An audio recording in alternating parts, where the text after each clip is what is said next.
Welcome, everyone.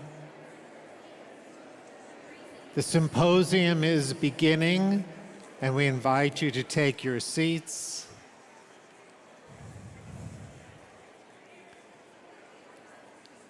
There is a joy in welcoming each other, and yet our day continues now with the Yom Kippur Symposium. And if Steve Wish is in the sanctuary, please come to the bima. There he is.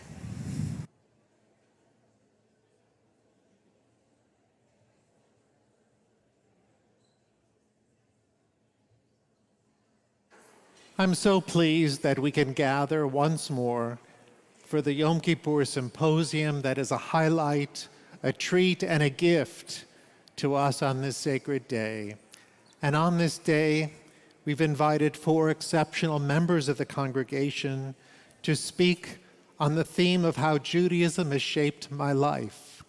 And though the theme might be familiar, each year, and for each individual, we hear something new, something that helps us to grow too. And so today we have the great privilege of listening first to Valerie Baron, Martha Barvin, Allie Falender, and Steve Wish. And so let's continue this beautiful day and invite Valerie to begin for us. Valerie.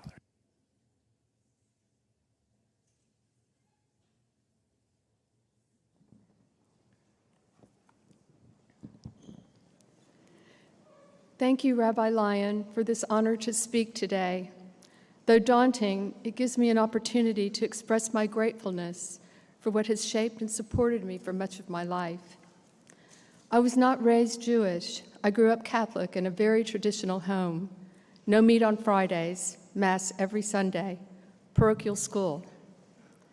But even as a child, I wrestled with certain teachings which largely centered on the concepts of heaven and hell. In my simplistic understanding, I could not accept that unbaptized babies would remain in limbo until the end of the world, and attending non-Catholic services was a mortal sin. Anyone who did not believe in Jesus would go to hell. A few years later, I was excited when my parents embraced the reforms of Vatican II, which taught that being good was the true path to heaven, and that learning about other religions could deepen understanding. Several congregations chose to participate in this modernization of the Catholic Church. As part of this openness, our family visited different houses of worship, including one synagogue, Congregation Beth Israel. I will never forget my first visit to Beth Israel. The beauty of the stately pillars, the sea of blue on the bima, the warmth of the congregation, and yes, the abundance of food.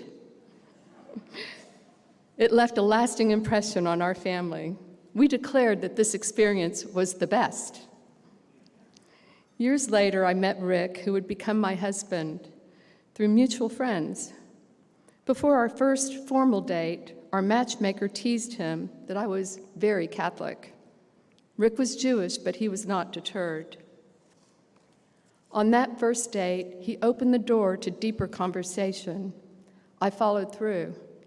I shared with him my profound grief at losing my brother 5 years earlier in an accident. That tragic loss had changed me forever. I never ended a phone call without telling family or close friends, I love you. I desired to never move far from my family. We needed each other. Rick, too, was close to his family. He was raised much of his life in France, as his mother was French. However, when his parents moved to Houston, he chose to resettle to be near his family. He had endured months of illness as a child, during which time reading became a formative pastime. He was interested in virtually everything and passionately attentive to politics. He believed that comprehending the world was not just a privilege, but a responsibility, especially when it came to issues of justice and protections for those less fortunate. He was thoughtful, witty, and he really loved to cook. As our love deepened, Rick shared how important it was to him to have a Jewish home. We both wanted our children to feel spiritually grounded, and though steeped in my Catholic traditions, I was open to learning about Judaism. Rick stressed he was not asking me to convert. He was sensitive to my family's dynamics and my own upbringing. We began to explore the beauty of Judaism together. We started by attending Friday night services and high holiday celebrations at Beth Israel. The warmth and welcome of Beth Israel added to my unforgettable memories as a child, and now the sermons of Rabbi Karp spoke deeply to me. We enrolled in interfaith classes where I introduced myself by saying, "I feel guilty for not feeling guilty about being here." The rabbi laughed and said, "Valerie, you're going to fit right in."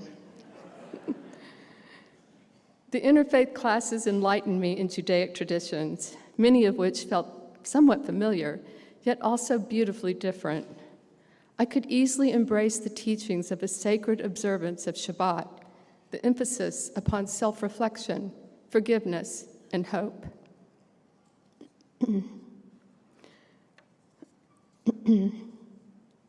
I also appreciated the obligation of tzedakah. I was astonished to learn that in Judaism, the study of Torah encouraged discussion and debate. Through my own studies, I learned that Jesus himself prayed to God and encouraged his followers to do the same. I felt my God would understand my decision to create a Jewish home, and I was at peace. It was time for Rick and me to share our joy to be married. My parents struggled. Rick followed tradition and went to my father to ask for my hand in marriage. My father's response, "I suppose I can't tell you no." But through their discussion, Rick understood that Dad's response reflected his devotion to Catholicism. His faith sustained him, and he wished for me the same sustenance. My mother was more philosophical, though not enthusiastic. She did counsel that the practice of one religion would strengthen Rick and I's family, whereas religion cafeteria style lacked relevance. I took her comments as tacit approval, and we were married a few months later. However, on our wedding day, I sensed their disappointment, and it weighed on me. My parents tried to appear happy, but I could see their pain. My sisters were not exuberant. On that day, I did feel guilty. I vacillated between sadness and joy. Later that night, exhausted and tearful, I whispered to Rick, "I will never do this again." Rick, with ever the quick wit, smiled and said, "My dear, I'm so happy to hear that." We were soon blessed with 3 sons, Ben, followed by twins, Jonathan and David. We moved to a larger home around the corner from my parents. With 3 under 3, that seemed like a grand idea. My in-laws also lived close. With the loving guidance of my mother-in-law, we celebrated Jewish traditions, holidays, and Shabbat on Friday nights. They took the boys to nursery school at Schlenker. My parents were also part of our everyday lives, and they joined every Sunday night for dinner. We navigated through the Catholic holidays with my parents, sisters, and their growing families. Though our mutual in-laws became quite close, we did not blend our religious traditions. It felt complicated and unnecessary. We were embraced by lots of family, and this connection was important to protect. Though the boys were enrolled in public school, their religious education continued uninterrupted. At the time, Rabbi Gross took young Ben under his wing and engaged him and his guitar for youth services and other events. Because Rick and I were present so frequently, Rabbi Glickman teased us as being pillars of Beth Israel. The closeness we developed during those formative years with the rabbis, cantor, teachers, and special congregational friendships embraced and nourished all of our family. About this time, I met Ellen Robinson. She initiated the call for Ben and Adam to be bar mitzvah partners. Ellen was so warm and funny, and we became fast friends by the end of our 1-hour conversation. Subsequently, We enjoyed family dinners and Jewish holiday celebrations together. We became a family long before Jonathan and Erica, their daughter, created our formal family tie 18 years later. A year after the twins' bar mitzvah, Rick was traveling a great deal, and I had more time to reflect on my Jewish life. I realized the value of my practice of Judaism by my children's side. I was so proud of my 3 sons and for their achievements, for their love of family, and for their ongoing commitment to Jewish study for confirmation. I realized Judaism was no longer just Rick's faith or my children's faith. It had become my faith. Judaism was woven within me. I also had a deep sense of gratitude for my husband for bringing Judaism into my life. Rather than urge me to convert, he simply would beam at my participation in Hebrew prayers and my practice of traditions. His desire to have a Jewish home had deeply enriched my life. I wanted to honor his life. I wanted to honor the life that we built together and to attest to my Jewish identity. One evening after services, I approached Rabbi Glickman to share my wish to surprise Rick with my conversion. He smiled and said, "Valerie, you've already passed the most important test. You've raised a beautiful Jewish family." It was my turn to beam. Fast forward, when Rick returned from a trip, I explained that we were going to the United Orthodox Synagogue for my submersion in the mikveh, and then to Beth Israel for my private conversion service. The ride home from the airport was animated, glorious, emotional, and the surprise of Rick's lifetime.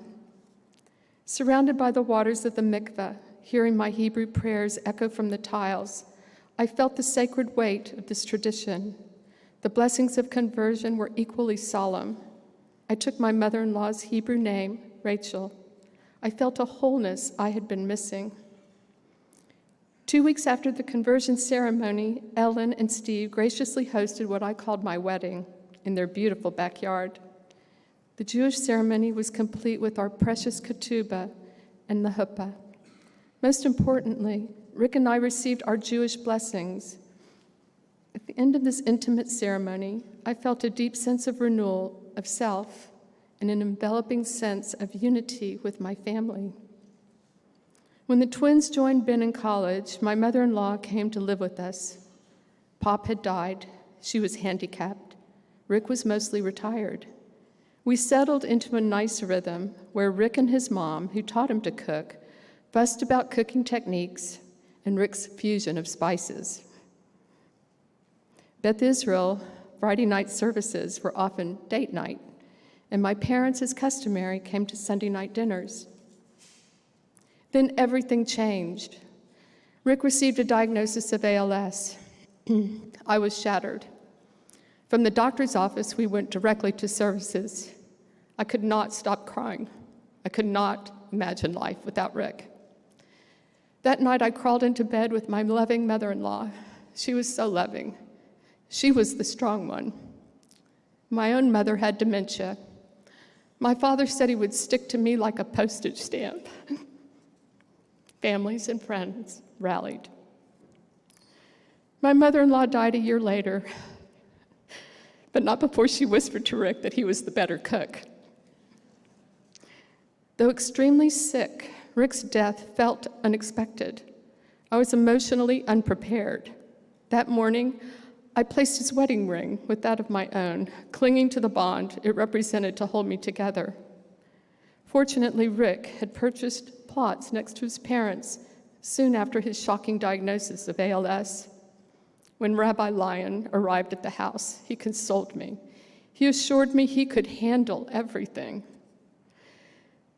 that he could follow through with my funeral selections, arrange the clergy attendance, readings, and songs.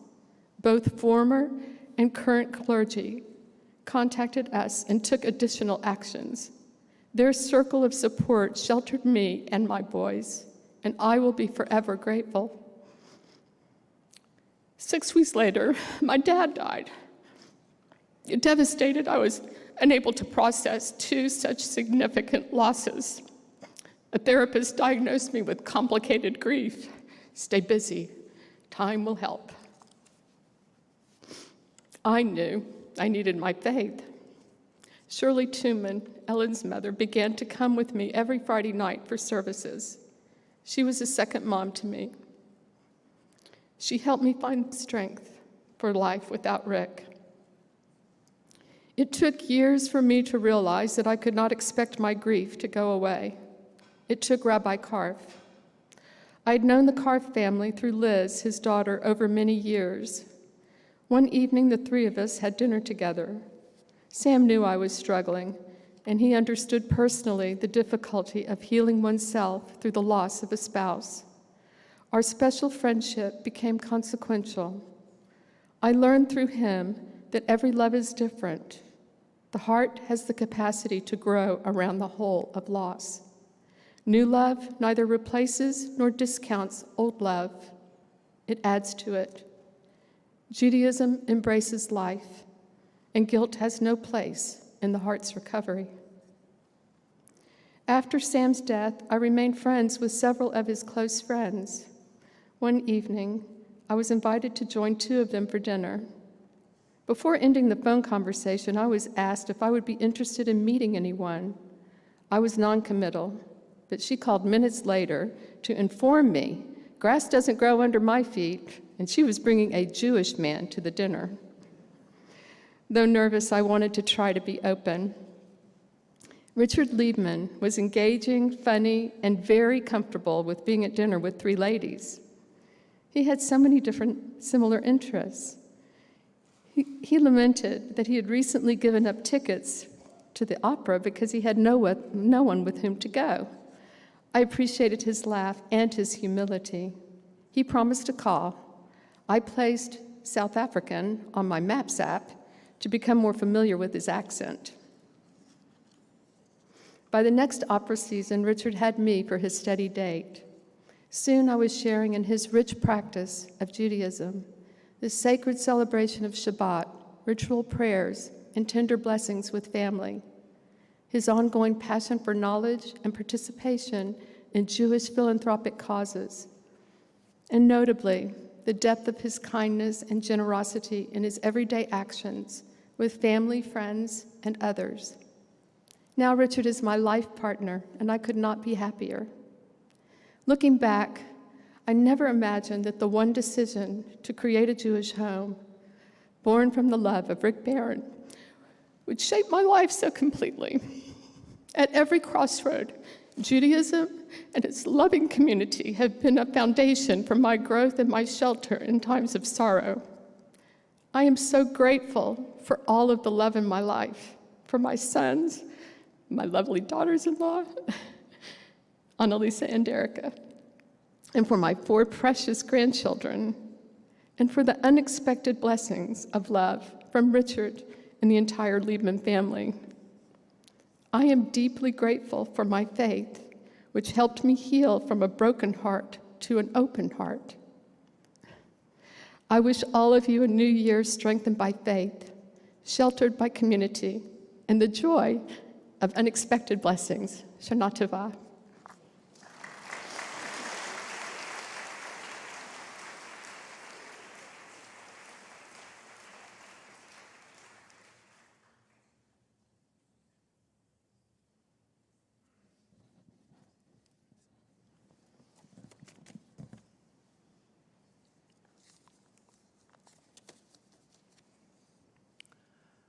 Hello. Judaism is at the marrow of my bones. It gives me my ethical living, purpose, and community. It shapes the calendar of my life and marks its milestones. I have deep faith in God, who guides and sustains me on my journey. I was born in Huntington, West Virginia, into a conservative Jewish family of 5 children. My parents made Judaism joyful. We kept kosher, built sukkahs, had big holiday in Shabbat dinners and went to Jewish camp. My bubby was we belong both to the Reformed Temple and the Orthodox Shul, where I was bas mitzvahed and confirmed. We danced endless Hava Nagila horas with my bubby, who escaped the pogroms in Ukraine. My grandfather took me to Israel for Passover when I was 15 years old. Today, my 95-year-old mother continues to be my guiding light, teaching me hospitality, philanthropy, empowering others, studying Torah, and embracing community. When I was 22 years old, I lost most of my hair due to female alopecia. I felt devastated and alone, and I wore a wig or a cap for many years. Thank God, through medicine and healthy lifestyle, most of my hair has grown back. This experience taught me empathy and resilience early on. I moved to Houston in 1980 at the age of 23 to open a branch of our family business. Service Wire Company manufactures and distributes electrical wire and cable. Being in this large city, I looked for a connection with the Jewish community and a synagogue. I remember coming to Beth Israel for a Friday night service, and the late Rabbi Karf brought out a little Torah. I was shocked. I thought they were so reformed that they had abbreviated the Torah into Cliff Notes. Subsequently, I joined United Orthodox Synagogue, which had very large Torahs. Not long after that, I met a tall, handsome Texan named Mark Barvin at a Jewish singles dance. We were married, thank God, in 1982, and were blessed with 3 wonderful sons, Eric, Josh, and Daniel. We came back, though.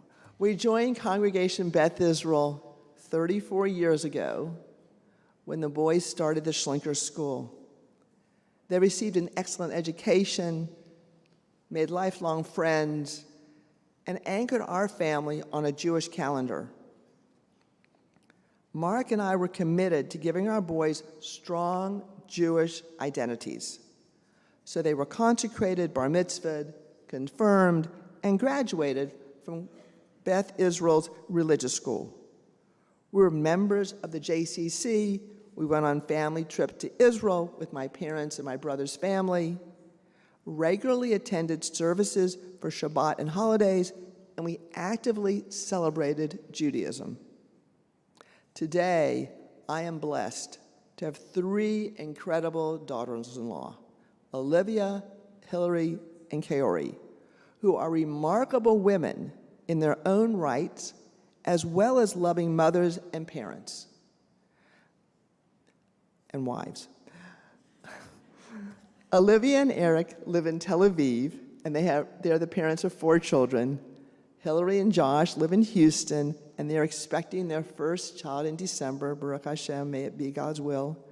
And Kaori and Daniel live in Bellevue, Washington, and are the parents of 2 children. I've always found meaning and enjoyment in being Jewish. However, I lacked a spiritual connection to God. So in my mid-30s, I went to a 12-step meeting, which is a spiritual connection, a spiritual recovery program for people with addictions. I was using excess food to calm my nerves and to isolate. I embraced the 12-step program with such steps as came to believe that a power greater than ourselves could restore us to sanity, and made a decision to turn our will and our lives over to the care of God. This connection to God easily fit into my Jewish life, and this was the start of my spiritual journey. For decades, I have practiced Shabbat as a sacred day in my Jewish life. From Friday at 6 p.m. to Saturday at 6 p.m., I focus on family, friends, God, and myself. My children knew they did not have to do their homework, and I did not make any big decisions. I attended services online or in person, and I allowed my body and mind to truly rest. I embrace this practice because Shabbat is God's gift, an invitation to slow down and lift my spirits with Shabbat music and prayer. The years 2015 to 17 were particularly difficult and tragic for me and my family. Eric, Olivia, Mark, and our homes were flooded 3 times. And my husband, Mark, went into the hospital in December 2015, where he died 7.5 months later. He had an undiagnosed neurological disease that he'd been struggling with since his mid-40s. Even so, we were still quite shocked when he took such a dramatic decline. In the hospital, Mark was often in a coma, intubated, on a feeding tube, and his left arm was paralyzed. No matter what drugs or treatment they gave him, Mark was not getting better. I could not believe that my wonderful, strong, and energetic husband would be so sick and die on July 22nd, 2016. At the autopsy, we learned that Mark had frontal temporal dementia, FTD, which has the same C9 gene variant as ALS, the disease that killed 2 of his siblings. Mark's illness and death were the hardest test of my faith. During Mark's decline, I spoke to God about feeling like a failure that I wasn't able to cure him. I heard the voice of God saying that this was not my fault and that this was bigger than I could handle alone. There would be angels, family, friends, and community to guide me. So that's what I did. I trusted in God. I truly appreciate Rabbi Lyon, the Beth Israel clergy, and the congregation for supporting me and my family during this difficult time. The first Rosh Hashanah, after Mark's death, I sat here in anger and grief. I asked God, why did Mark die? We went to temple, we gave charity, we were good people. And I heard God's voice saying, Mark's journey is complete. He's now in heaven with no illness and with his loved ones. You will struggle, but you will also heal, and one day you will know joy again. From this experience, my faith deepened. I practice emunah, which in Hebrew is for a complete faith in God, and betachon, which is trusting God to provide for me even when the life does not go the way that I planned.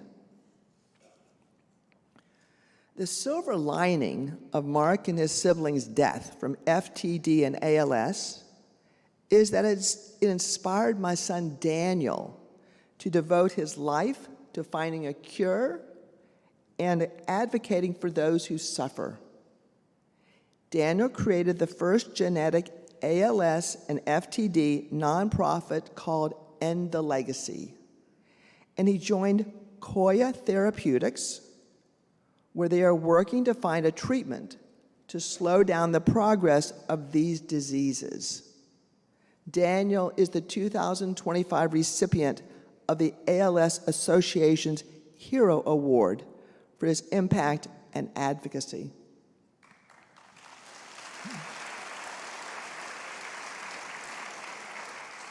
A few years after Mark's death, I realized that I was strong enough to want to start dating again. After much prayer and contemplation, I became aware of something new about myself.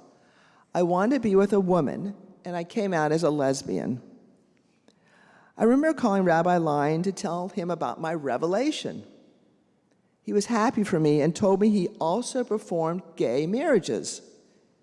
I said, thanks, but I was really just looking for a date. Did he know anybody? I am single, by the way.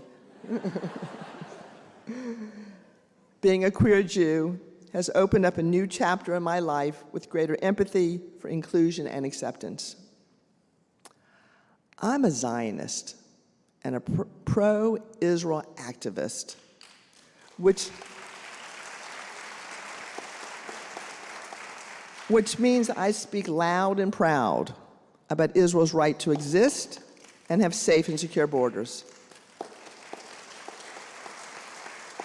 I support a strong American-Israel alliance and feel that Israel is on the front line of defense against Islamic terrorism. I'm on the board of the Houston Jewish Federation and Honest Reporting. I'm a member of the Temple's Israel Advocacy Committee, and I encourage you to go to the website to look at the Israel resources. I'm also a member of Run for Their Lives, which is an international organization that calls for the immediate release of the hostages in Gaza. Our Houston group meets on Sundays at 5:30 at Bell Park in Montrose. With police protection, we walk to the bridge over Highway 59 and hold American and Israel flags and posters of the hostage. There are still, as Rabbi Scott said, there are still 48 hostage, including 2 American hostages being held for 728 days in brutal conditions by Hamas and the Palestinians. Rabbi Scott referred to the Poland Goldbergs, and their grassroots efforts is they get a piece of masking tape, and they put in the number of the days on it, so it's 728 days today. This Sunday at 5:30 at our congregation, there will be the Jewish Federation's community commemoration of October the 7th. Please join me this Sunday to remember the Hamas's attack on Israel and the hostages still in captivity. I try to imagine what it'd be like if America had been viciously attacked on October 7th in the same manner as Israel. I'm comparing 345 million people in America to Israel's 10 million people. That would mean that 41,400 Americans were savagely murdered in one day, and 8,660 Americans were taken hostages. We would not stop fighting until all our hostages were returned and those that attacked us were no longer a threat. Israel deserves the same rights. Beyond myself, I am proud and grateful for Rabbi Lyon and the clergy's support of Israel. Rabbi Lyon started the congregational trips to Israel and initiated the Temple's Israel Advocacy Committee. I encourage everyone to visit Israel often, to see this beautiful country and connect to the Jewish homeland. Rabbi Lyon is planning a trip at the next available opportunity, and I hope that many of you will join him. There'll be plenty of scholarships for everyone who wants to go to Israel. My other passion is to helping ensure the next generation has a vibrant Jewish community. We are blessed to have smart, caring, and hardworking children, grandchildren, nieces, nephews, friends, gays, straights, and interfaith couples. However, in my opinion, they are not having children at the rate to sustain our Jewish community. I want to create a program that emotionally and financially supports those who want to raise Jewish children, including interfaith couples committed to making Judaism part of their family's life. This could be raising funds to help those who need IVF, surrogate, egg retrieval, and adoption. We would set up volunteer groups to babysit and to be the emergency call numbers.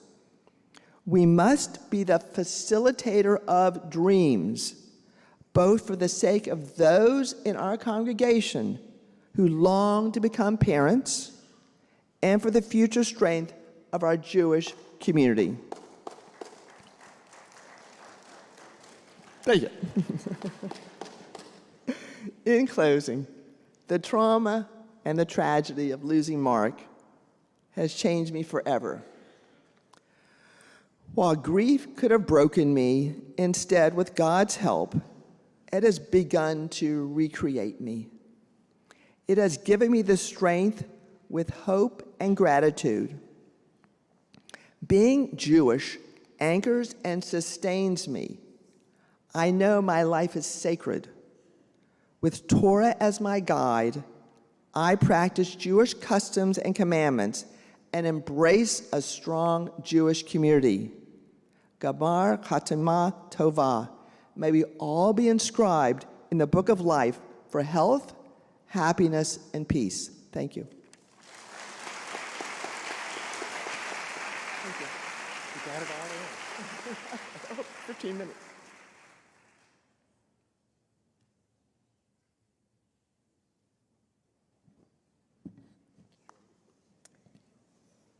Ve'ahavta l're'echa kamoka. Love your neighbor as yourself. This teaching from Leviticus has been a guidepost for me since I was a child. Giving back to the community and helping those in need is a critical part of who I am. I grew up in a Jewish home where tikkun olam was central to our family's practice. Throughout my life, I have volunteered and taken leadership positions on nonprofit boards in my quest to make the world a better place. However, a few years ago, a sermon by my friend and mentor, Cantor Julia Cadrain, completely changed my understanding of Ve'ahavta l're'echa kamoka, love your neighbor as yourself. Cantor Cadrain taught me that if you are to love your neighbor as yourself, then you have to love yourself first. She goes on to explain the way we love ourselves forms a blueprint for how we should love those around us. Did I love myself? This was questionable. I graduated from Oberlin College with highest honors and came to Houston to get my PhD at Baylor College of Medicine. I was the first in my class to graduate. I married the love of my life, Leon, at the age of 27. We had 3 wonderful sons, Sammy, Micah, and Eli, over the next few years. There's a theme, three sons for all the speakers today. During this time, I rapidly ascended the corporate ladder at an oil and gas company, becoming one of the most senior technical women in the company globally. I achieved all of this while participating in multiple community leadership opportunities that I cared about deeply. On the surface, everything looked perfect. I wore expensive tailored suits. I exercised every day at 5 a.m., ran marathons, competed in CrossFit, and maintained a meticulously planned diet. As I got promotion after promotion, my travel increased. I was flying to Europe, Asia, South America, or Africa every few months. People often ask me how I did it all. How did I have 3 kids, a demanding corporate job, and such impressive physical fitness? The honest answer was that I did not have it all. I was slowly distancing myself from my family. We hired an incredible nanny who took great care of our children. I often left the house before anyone woke up and came home after dinner. I prioritized going to the gym over spending time with my family. Despite this extreme focus on fitness, I hated the way that I looked. I always felt like I was not good enough. During the pandemic, work became even more stressful, with the price of oil collapsing. As a senior leader, I was responsible for communicating layoffs to hardworking people, and this was shattering to me. To get help, I consulted with a counselor. During the intake process, she asked the standard questions about my health. She asked about my exercise. She asked about my diet. She concluded our first session by saying that I needed to be evaluated by an eating disorder specialist. I was appalled, but complied. This intervention saved my life. My heart rate was 52.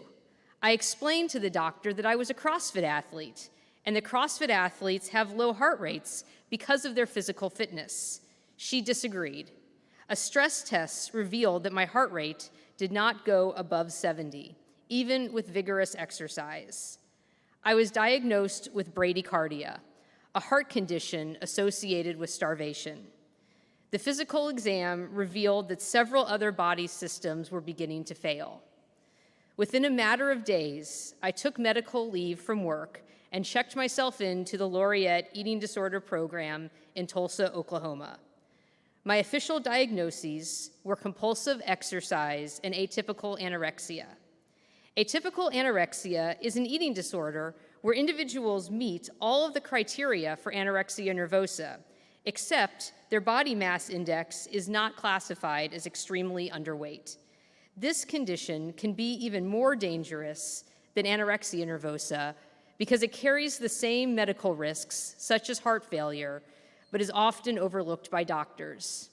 It was October of 2022. Overnight, I went from being a powerful businesswoman to a patient in a locked intensive care facility. My cell phone was taken away. I was not allowed to shower unattended. I was not allowed to go to the bathroom unattended. I had no choice but to eat what I was told to eat and focus on getting well so that I could go back to my family. I spent almost 8 weeks at Laureate. One of the biggest surprises for me was that a third of the patients at Laureate were Jewish. Given that Jews make up 0.2% of the population, this was a hugely disproportionate number for a treatment facility in the middle of Oklahoma. A study on Jewish women recently revealed that we are twice as likely to develop eating disorders compared to women of other religious backgrounds. Weight stigma is very present in our community. Our strong sense of community can come with pressure to conform, especially with our high-achieving tendencies. We are each born into a unique and wonderful body, yet so many of us criticize our bodies and try to change our bodies. This constant struggle can be miserable, and it is possible to learn to accept your body as it is. If you or a family member suspect that your relationship with food or exercise is unhealthy, please get help. There are some wonderful dietitians, counselors, and physicians who can help. I am very happy to say that 3 years later, I am in full remission. It has not been easy. My body is substantially larger than it used to be. When I came back from the hospital, I had to painfully give away nearly every piece of clothing that I owned. The only clothes that fit my new body were my socks. I had to learn to accept my new body and not try to change it. I had to learn to exercise again, not to change my body, but to enjoy movement. Over the past 3 years, I have had to overcome several physical ailments that are not normal for a woman in her mid-40s. I am rebuilding my bones and regaining my strength. My life has changed fundamentally. I realized that I had missed so much of my children's lives, but it was not too late. In July of 2024, I left my job in oil and gas and focused my attention completely on my family. Judaism has played a huge role in my recovery. Cantor also shared the learning of B'Tselem Elohim. We are created in God's divine image. In daily morning prayers, we recite, "Blessed are you, God, who has created me in your image." Cantor further explains that there is not an implied parentheses in this blessing that says, "except for the parts of myself that I do not like." We are created in our wholeness and our complexity in the divine image. Our tradition teaches that our flaws and our challenges are holy too. I began corresponding with Cantor Cadrain during the pandemic. In addition to her beautiful music, she offers a weekly practice for all of us. Every Friday morning, she records a short YouTube video that includes singing, breathing, and meditation. This practice for all of us is approximately 5 minutes long, and I often marvel in what a difference that 5 minutes makes for me. Cantor Cadrain shared with me that these practices were inspired by her participation in the Institute for Jewish Spirituality, or IJS. Before entering Laureate, I enrolled in a virtual course with IJS. The course, titled Awareness in Action, focused on cultivating character through mindfulness and midot. I had never heard of midot prior to this class. Tikkun midot is a Jewish practice aimed at personal growth and character development by fostering positive character traits. In the hospital, each week, I learned about a new and very important midot. As if it was a divine intervention, midot taught me a life skill that I desperately needed to integrate. I learned about chesed, or loving kindness towards myself. I learned about gevurah, the importance of setting appropriate boundaries. I learned about zerizut, associated with being selective about where you extend your energy. Most importantly, I learned about teshuvah, or returning to oneself. All of these learnings pointed to exactly what I needed, the realization that I needed to return to my family. After leaving my job, I needed to reflect on what was next for me. How would I get the right balance between focusing on my family and contributing to the community? I applied for and was selected to be a part of the IJS Kivun leadership class of 2024 to 2025. During the first month of Kivun study, we learned about Psalm 27, the psalm that we recite every day during the month of Elul, the month preceding the high holidays. There is an interpretation of Psalm 27 that transformed my relationship with God. When difficulties arrive, I have a hiding place in my own heart, a secret tent where I can go and feel safe, a rock to rest my head upon. This imaginary secret tent or hiding place is the place where one can personally find God in their own mind. Prior to the IJS leadership program, I thought of God as an angry old white man sitting on a cloud, hurling lightning bolts when he was angry. It was very hard for me to connect with this image of God. IJS introduced a new idea of God to me. In my new view of God, I do not envision a physical being. Rather, I experience God as an intangible being that is present everywhere. When I close my eyes, I can feel the presence of God.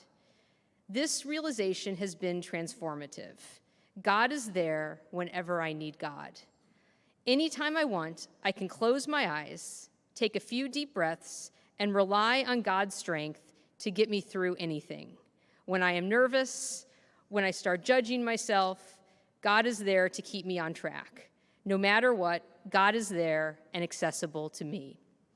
In June, I traveled to Connecticut for the IJS Kivun closing retreat. Serendipitously, the location of the retreat was near Temple Israel in Westport, Connecticut, Cantor Cadrain's synagogue. I finally had the opportunity to meet her in person and thank her for being a huge part of my transformation. There are many others who supported me throughout the years. Rabbi Scott has been a close friend of mine for 20 years, and I'm so grateful for our friendship. Thank you to Rabbi Lyon for the opportunity to speak today. Thank you to Cantor Feibush for inspiring me every day with your beautiful voice. Thank you to Rabbi Rines for your energy and enthusiasm for life and Judaism. Thank you to David Scott and Carrie Zerlin for creating an absolutely incredible learning environment for our children at MBJLC. I am so grateful to all of you. Thank you to my American Leadership Forum classmates for inspiring me through the last 4 years. Thank you to my parents who are here today and to my sister. Most importantly, I want to thank my wonderful husband, Leon, and our 3 sons, Sammy, Micah, and Eli. Today is Eli's 11th birthday, so please tell him happy birthday when you see him. It is not easy sharing your birthday with Yom Kippur, but we will all enjoy cake tonight. I am so grateful that I can finally be fully present and participate in family celebrations. Ve'ahavta l'rechecha kamoka. Love your neighbor as yourself. Shana Tova.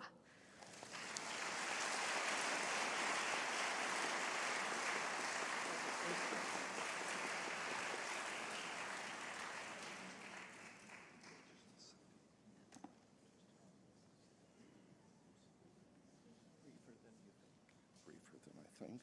I don't have, so do I have 15 minutes?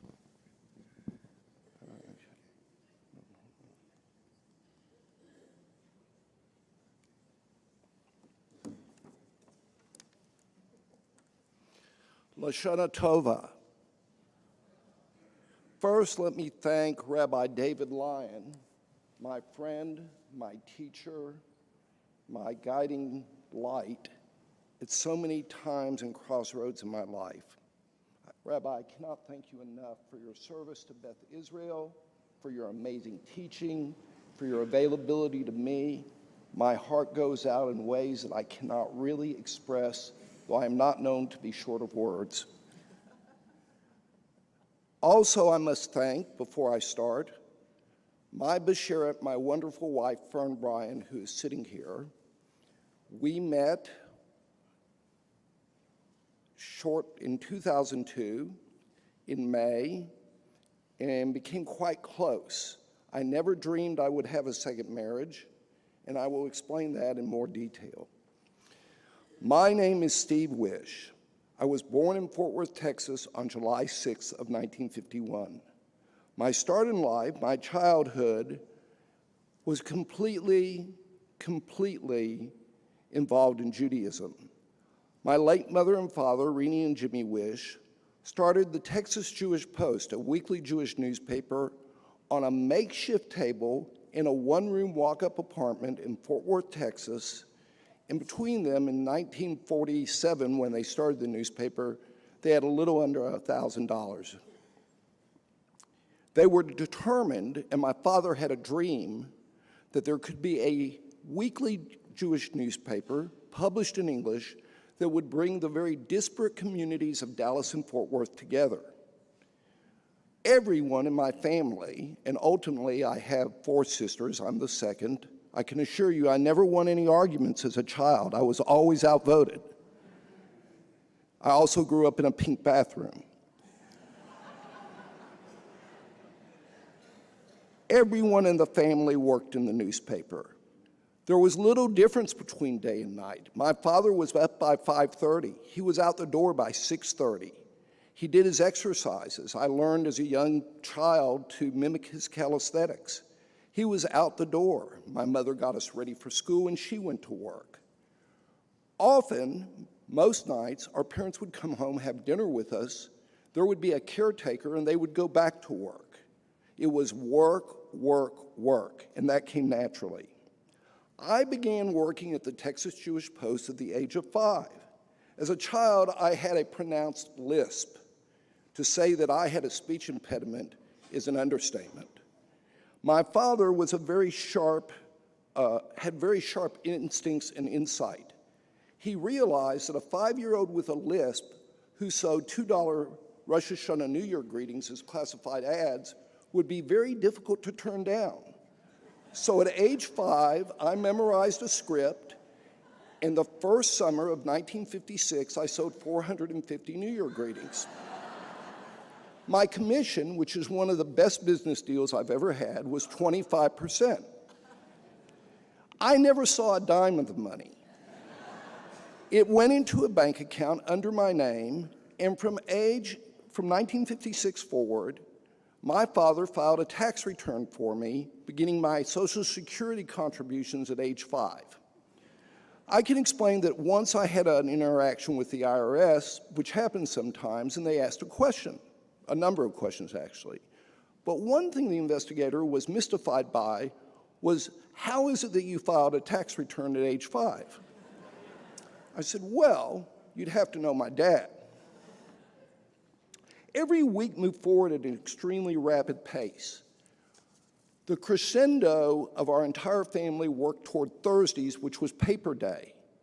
My father and mother had farmed out initially the production of the newspaper to a printing facility in Fort Worth, and my father would go back on early Thursday mornings to get the newspaper, and they would send him back in the middle of the night over and over.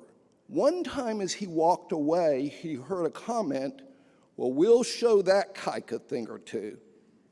The next day, not 2 days later, my father went out, paid a call on a man named Amon Carter, who was the publisher of the Fort Worth Star-Telegram, and literally ran Fort Worth, told him the story, and Amon Carter steered my father on how to buy surplus printing equipment and helped him hire individuals who would assist him in publishing the paper.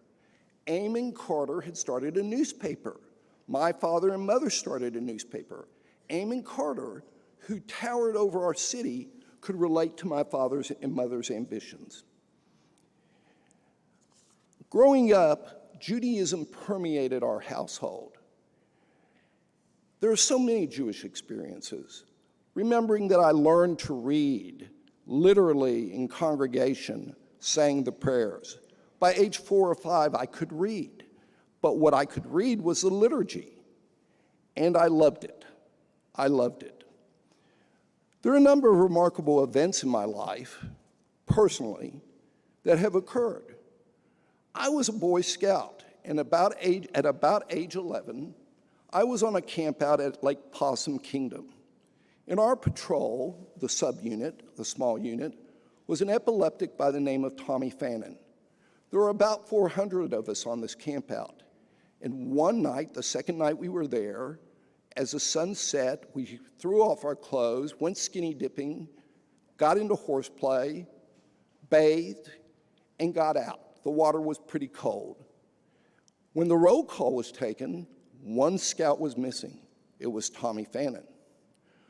Tommy Fannin was finally retrieved from the lake, perhaps 20 or 25 minutes later. And I, to this day, can remember my patrol leader, Chip Doss, the all-American boy, if there ever was one, a great leader, and our scoutmaster, Jack Boyd, working over Tommy, who was literally quite blue. Our entire troop attended the funeral. It was a Christian funeral. And at the funeral, the pastor explained that Tommy was in heaven with Jesus and was enjoying eternal life. That night, I sat in our backyard and I looked at the stars. I began to cry. This was my first brush with death. Tommy had been my friend. Tommy had been picked on, and I had compassion for him. I was a chubby, fat little boy. That's all there is to it. When I went to first grade, and the other kids knew how to play baseball, I literally did not know what baseball was. But I could certainly tell you the rate for our ads in the Texas Jewish Post. I could certainly tell you about what it was like to get a newspaper out. But when the other kids stood up and were able to hit a ball, I was in a foreign world, literally. I related to Tommy. So on that night when I was crying, sitting on the back porch, my father happened to be home and he came outside. He sat beside me. He did something quite atypical for him. My father was a warm, loving man, but he held his emotions in quite great check, great discipline. He stroked my hair and he said, "Stevie, why are you crying?" And I said, "Dad, Tommy Fannin is dead. His pastor says he's in heaven with Jesus. We're Jews. We don't believe in that. What happens? What happens when we die?" My father pulled me close to him. I could feel the warmth of his body. And he said to me, "Steve, this is very important. Listen to me. In Judaism, we focus on life. Every day is a lifetime. Every day you can do something good with your life. This is what your life is about. He said, I'm sorry, but we're all going to die. And the truth is, though we have sacred beliefs about our souls and the hereafter, no one really knows what happens. But you have the chance tomorrow to use your life well. That was a big moment for me. So I went through high school. There was one incident in high school where my English teacher, a brilliant teacher, made a crack about his half-Jewish wife that at the end of class, that he put her in the oven at night, so like the Jews who had been baked, he would know where she was in the morning. The next assignment was a free essay on any topic of 1,000 words. I wrote on Mr. Henning and prejudice, and I described the Holocaust and the Mengele experiments and the utter horror and devastation of our people. The avowed desire to exterminate all of us was not funny to me. Later, after I became a lawyer, this teacher told me he had been haunted by what I said and that his guilt was overwhelming and asked me for forgiveness. It was very easy to grant. I went to the University of Texas at Austin and very quickly became involved, not surprisingly, in the journalism program and worked at the Daily Texan. When I went in at first, I had been reading the editorial page and I asked to speak to the editor, Mark Morrison. I sat down with him and I said, you know, I'm a new freshman. I think I could really help you with your editorials. This was a little provocative. Mark Morrison had been elected in a campus-wide election that I would later run in as a senior. Not successfully, by the way. And Mark looked at me, puffed on his pipe, barely smiled, there was a twinkle in his eyes, and took me out and introduced me to the Daily News editor and said, here's a guy with some real ambition and insight. Why don't you find him a job? I got to answer the phone for the next 2 months. But by my junior year at UT, I was the managing editor. And I wasn't always easy to get along with. I was known on the staff as being something of a gadfly. And the truth is, that was correct. But I became managing editor, and the greatest challenge during my term as managing editor was a visit by Rabbi Meir Kahana of the Jewish Defense League, who spoke at UT. The Arab students on campus flooded the Texan in advance and were very concerned that there was a Jewish managing editor and believed that our news coverage would be biased. I heard them out and assured them we would be fair. Kahana's speech was something to behold. I had carefully selected the reporters, our best reporters, and I was present, but I gave no direction to the reporting. I just said, be accurate. During the speech, Kahana incited the Arab students. Come, kill me if you want to. And he ripped open his shirt and ripped open the buttons and stuck out his chest. The room was heavily patrolled by police. Arab students started moving toward Kahana. Fortunately, they got him off the stage. We reported that event in detail. I read every word of it. I had the final approval. I trusted my reporters. I did not change a word. And as a matter of absolute fact, we had no complaints about the fairness of the coverage because we just told the story. After UT, I went to the Columbia Graduate School of Journalism.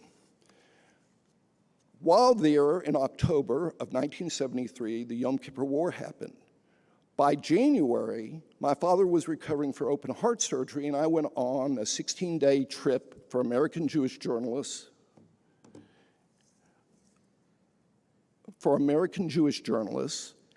and learned that the country of Israel was in an absolute funereal state. This was striking to me. And so, one morning at the King David Hotel, I could not sleep, and I woke up and went to breakfast, and I recognized a man a few feet away from me. It was Menachem Begin. I went over to Menachem Begin and I introduced myself. He said, "What is your name?" I said, "Steve Wish." "Where are you from?" "Fort Worth, Texas." He said, "Fort Worth, Texas, Fort Worth, Texas. There's a newspaper in Fort Worth, Texas." I'm looking at Menachem Begin. He is a brilliant man. He said, "I think I know your father. I met him at Arya Zamuki's house, a political columnist." Menachem Begin gave me an interview and explained the war to me. He told me go to Meir would fall. I came back and did a report at Columbia. My professor, who was the news editor at NBC News, gave me a D because I predicted that Golda would fall within no more than 2 months. I got a D. 4.5 weeks later, Golda resigned. I didn't get it. My grade was not raised, by the way. So, throughout my life, I first worked as a reporter. I then became a lawyer. I have been very impelled by the Jewish value of justice, sadak, sadak. In the first part of my career, I did criminal defense work and I tried cases. In the later part of my career, I became involved in representing individuals who needed access to health care, life, disability insurance, prescription benefits. Very difficult area of the law. The one really additional important point for me to mention is that in my first marriage, my wife and I, though we could not get along, she was a wonderful Israeli American, but we were just too different. There was a strong attraction, but it didn't work. But we created a marvelous son, my son Ari. Ari Wish is now 39 years old, has had a career in government and politics. He was a chief advisor to the House Education and Workforce Committee on the investigations into anti-Semitism, and today he is an advisor to the ambassador to the United Nations on the issues of Israel and anti-Semitism. Our politics are not the same. At any rate, I want to thank you for listening to me today. I know I talk too long. My friends from the Torah class, which is the highlight on my week, always tell me that I need to calm down a little bit. They could not be more right. I wish each and every one of you a happy and prosperous new year. I applaud my friend Martha Barvin for the wonderful work she's doing with regard to Israel. We must all talk to each other, even if we disagree. Polarization doesn't mean that we can't exchange views. I urge all of us to ask each other questions, show respect, be polite, and be open to learning. How natural that is, given that our senior rabbi, David Lyon, is the master teacher. Thank you.